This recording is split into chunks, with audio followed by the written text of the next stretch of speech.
আমি পটলগুলো খোসাটা ছাড়িয়ে নেব। এবারে দুটো সাইডটা একটুখানি কেটে বাদ দিয়ে দেবো, স্থানটা একটুখানি চিড়ে নেবো, চামচ দিয়ে ভেতরে বীজটা বের করে নেবো।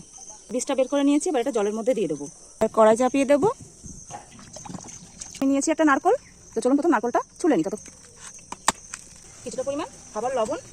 এবার পটলগুলো জল থেকে তুলে এই কড়াইয়ে ফুটন্ত গরম জলে দিয়ে দেবো।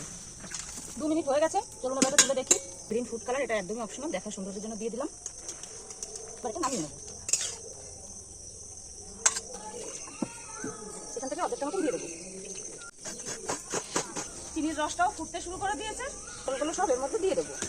3 মিনিট মতন হয়ে গেছে, দেখুন এগুলো অনেকটাই চিনির রস টেনে নিয়েছে। এবার রসটাকে একটু ছেঁকে নিয়ে এগুলোকে তুলে নেবো। এগুলো এরকম ঝামেলা ছাড়াই পটলের মধ্যে পুরটা আমি রেডি করে নিলাম। একটা চামচ দিয়ে পটলের মধ্যে পুরগুলো সব ভরে নেব।